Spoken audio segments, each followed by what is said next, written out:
بسم اللہ الرحمن الرحیم۔ السلام علیکم ورحمۃ اللہ وبرکاتہ۔ اللہ تبارک و تعالیٰ کا ارشاد ہے وَلَا تَقْرَبُوا الزِّنَا، اور بدکاری کے پاس نہ جاؤ۔ اس آیت میں جس گناہ کی حرمت و خباثت کو بیان کیا گیا ہے وہ ہے زنا۔ اسلام بلکہ تمام آسمانی مذاہب میں زنا کو بدترین گناہ اور جرم قرار دیا گیا ہے۔ یہ پرلے درجے کی بے حیائی اور فتنہ و فساد کی جڑ ہے، بلکہ اب تو ایڈز کے خوفناک مرض کی شکل میں اس کے دوسرے نقصانات بھی سامنے آ رہے ہیں۔ جس ملک میں زنا کی تعداد میں اضافہ ہو رہا ہے وہیں ایڈز پھیلتا جا رہا ہے۔ یہ گویا دنیا میں عذاب الہی کی ایک صورت ہے۔ حضرت مقداد بن اسود رضی اللہ تعالی عنہ فرماتے ہیں، نبی اکرم صلی اللہ علیہ وآلہ وسلم نے اپنے صحابہ کرام رضی اللہ تعالی عنہم سے ارشاد فرمایا، زنا کے بارے میں تم کیا کہتے ہو؟ انہوں نے عرض کی، زنا حرام ہے، اللہ عز و جل اور اس کے رسول صلی اللہ علیہ وسلم نے اسے حرام کیا ہے اور وہ قیامت تک حرام رہے گا۔ رسول اللہ صلی اللہ علیہ وآلہ وسلم نے ارشاد فرمایا، 10 عورتوں کے ساتھ زنا کرنا اپنے پڑوسی کی عورت کے ساتھ زنا کرنے کے گناہ سے ہلکا ہے۔ اللہ اکبر۔ یہ اس وقت کا واقعہ ہے ناظرین گرامی، اس ویڈیو کے اندر ایک واقعہ آپ کو سنانے جا رہا ہوں۔ یہ اس وقت کا واقعہ ہے جب روئے زمین پر انسانی زندگی کی ابتدائی حالت تھی اور حضرت حوا کے بطن سے ایک لڑکا اور ایک لڑکی پیدا ہوئے تھے۔ ایک ساتھ پیدا ہونے والے لڑکے اور لڑکی کا نکاح دوسری مرتبہ پیدا ہونے والے لڑکے اور لڑکی کے ساتھ کر دیا جاتا تھا۔ حابیل اور قابیل یہ دونوں حضرت آدم علیہ السلام کے بیٹے ہیں۔ جب یہ جوان ہوئے تو دستور کے مطابق حضرت آدم علیہ السلام نے قابیل کا نکاح غازہ کے ساتھ جو حابیل کے ساتھ پیدا ہوئی تھی کرنا چاہا، تو قابیل اس بات پر رضامند نہیں ہوا، کیونکہ اقلیمہ غازہ کے مقابلے میں زیادہ خوبصورت تھی جو قابیل کے ساتھ پیدا ہوئی تھی۔ حضرت آدم علیہ السلام نے قابیل کو سمجھایا کہ یہ اللہ کا حکم ہے، لہٰذا تم یہ بات مان لو، اقلیمہ تمہارے ساتھ پیدا ہوئی ہے اس لیے وہ تیری بہن ہے، اس کے ساتھ تیرا نکاح نہیں ہو سکتا۔ مگر قابیل اپنی بات پر اڑا رہا۔ بالآخر حضرت آدم علیہ السلام نے ان دونوں بھائیوں کو حکم دیا کہ تم دونوں اپنی اپنی قربانی اللہ کے حضور میں پیش کرو، جس کی قربانی مقبول ہوگی وہی اقلیمہ سے نکاح کا حقدار ہوگا۔ اس زمانے میں قربانی کی مقبولیت کی علامت یہ تھی کہ لوگ اپنی قربانیاں پہاڑ پر رکھ دیتے تھے اور آسمان سے آگ آ کر انہیں کھا جاتی تھی۔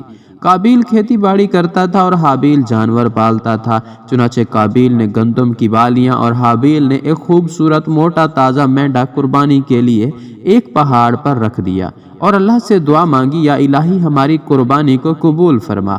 آسمان سے آگ آئی اور اس نے حابیل کی قربانی کو کھا لیا اور قابیل کی قربانی قبول نہیں ہوئی، جس سے قابیل کے دل میں حابیل کے لیے غصہ، حسد اور بغض پیدا ہو گیا اور وہ حابیل سے کہنے لگا کہ میں تجھے مار ڈالوں گا کیونکہ تیری قربانی قبول ہو گئی ہے۔ حابیل نے قابیل سے کہا، اللہ تعالیٰ پرہیزگاروں کی قربانی قبول کرتا ہے، اگر تو میرے قتل کے لیے مجھ پر ہاتھ اٹھائے گا تو میں تجھ پر ہاتھ نہیں اٹھاؤں گا کیونکہ میں اللہ سے ڈرتا ہوں۔ قربانی دے کر دونوں بھائی حضرت آدم علیہ السلام کے پاس آئے۔ آدم علیہ السلام نے فرمایا، اے قابیل، تیری بہن اقلیمہ اب حابیل پر حلال ہوئی اور تجھ پر حرام۔ قابیل اب مایوس ہو چکا تھا کہ اقلیمہ اس کے نکاح میں نہیں آ سکتی، اس لیے وہ حابیل کو مارنے کی تدبیر میں رہنے لگا۔ اس دوران آدم علیہ السلام جب مکہ چلے گئے تو ایک دن قابیل نے دیکھا کہ حابیل سو رہا ہے تو سوچنے لگا کہ اسے کس طرح سے ماروں، کیونکہ اس زمانے تک کسی نے کسی کو نہیں مارا تھا۔ جب شیطان نے دیکھا کہ اسے قتل کرنے کا طریقہ نہیں آتا تو اس لعین نے ایک جانور پکڑا اور اس کا سر ایک پتھر پر رکھ کر دوسرا پتھر زور سے اس کے سر پر دے مارا، جس سے وہ جانور اسی وقت مر گیا۔ یہ ترکیب دے کر قابیل نے اپنے بھائی حابیل کے ساتھ یہی کیا اور زمین پر سے ایک پتھر اٹھا کر حابیل کے سر پر دے مارا اور اپنے بے گناہ بھائی حابیل کو قتل کر دیا۔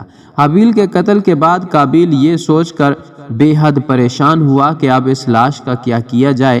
یہ روئے زمین پر کسی انسان کا یہ پہلا قتل تھا، کیونکہ اس سے پہلے کوئی آدمی مرا ہی نہیں تھا۔ اس لیے قابیل حیران و پریشان تھا کہ بھائی کی لاش کو کیا کروں۔ چنانچہ وہ کئی روز تک بھائی کی لاش کو اپنی پیٹھ پر لاد کر پھرتا رہا۔ اللہ تعالیٰ کو اپنے اس نیک بندے کی لاش کی بے حرمتی منظور نہ تھی، چنانچہ اس جگہ پر 2 کوے آئے اور وہاں آ کر آپس میں لڑنے اور ایک نے دوسرے کو مار ڈالا۔ پھر زندہ کوے نے اپنی چونچ اور پنجوں سے زمین میں گڑھا کھودا اور اس میں اس مرے ہوئے کوے کو ڈال کر مٹی سے دبا دیا۔